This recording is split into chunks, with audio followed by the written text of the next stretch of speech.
అందరికీ నమస్కారం. మనం ఎవరితో ఉంటామో అదే మన జీవితాన్ని నిర్ణయిస్తుందంటారు కదా.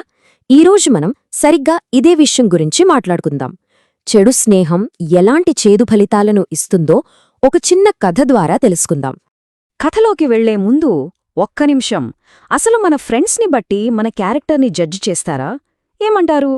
ఈ కథ చివరికొచ్చేసరికి మనకు దీనికొక క్లారిటీ వస్తుందన్నమాట. చూద్దాం. సరే, ఇంకా మన కథ మొదలు పెట్టేద్దాం. కథలోని మొదటి భాగంలో మనం మన మెయిన్ క్యారెక్టర్ని కలుద్దాం. అదే ఒక అమాయకపు పిచ్చుక. అనగనగా ఒక ఊళ్ళో ఒక చిన్న పిచ్చుక ఉండేదన్నమాట. అస్సలు లోకం తెలియని అమాయకురాలు. దాని ప్రపంచం చాలా చిన్నది, ప్రశాంతమైనది.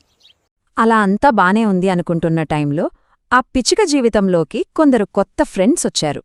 అదే కాకులతో స్నేహం.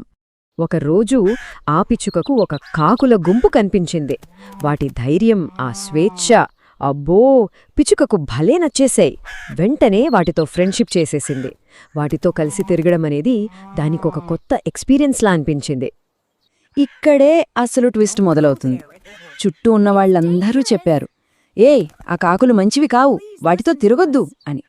కాని మన పిచ్చుక విందా? అస్సలు వినలేదు. ఇక్కడే పిచ్చుక ఒక పెద్ద తప్పు చేసింది. ఆ కాకుల్ని గుడ్డిగా నమ్మేసింది. అవి ఎక్కడికి పిలిస్తే అక్కడికి ఏమీ ఆలోచించకుండా వాటితో పాటు వెళ్ళిపోయింది. పాపం, దాని అమాయకత్వమే దాన్ని ప్రమాదంలోకి నెడుతోందని దానికి తెలీదు. చూసారా, ఆ ఒక్క నిర్ణయం ఇప్పుడు కథను మొత్తం మార్చేయబోతోంది. రైతుల కోపానికి అసలు కారణమేంటి? ఆ అమాయకపు పిచ్చుకకు ఏం జరగబోతోంది? పదండి చూద్దాం. ఆ కాకుల గుంపు ఏం చేసిందో తెలుసా? నేరుగా ఓ పచ్చటి పొలంలోకి దూరి మొక్కలన్నింటినీ పీకి పారేయడం మొదలుపెట్టాయి. ఇది చూసి పాపం పిచ్చుకకు ప్రాణం పోయినట్టయింది.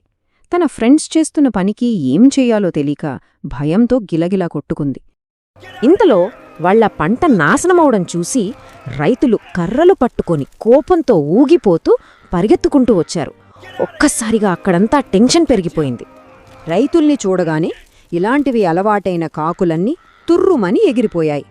కాని పాపం మన పిచ్చుక, దానికా ప్రమాదం నుంచి ఎలా తప్పించుకోవాలో కూడా తెలియదు. అక్కడే దొరికిపోయింది.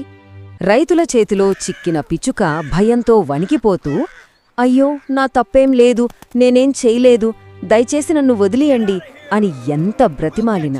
కాని ఆలోచించండి, పంట నష్టంతో కోపంతో రగిలిపోతున్న రైతులకు దాని మాటలు వినపడతాయా? వాళ్ల కళ్లకు అది కూడా ఆ పంటను నాశనం చేసిన గుంపులోనే ఒకటే. అంతే. పాపం పిచ్చుకకు చివరికి ఏమైందో మనం అర్థం చేసుకోవచ్చు. కాని ఈ కథ ఇక్కడితో అయిపోలేదు.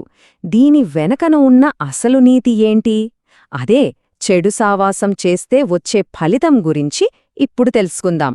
సో, ఈ కథ మనకు చెప్పే నీతి చాలా సింపుల్ అండ్ పవర్ఫుల్.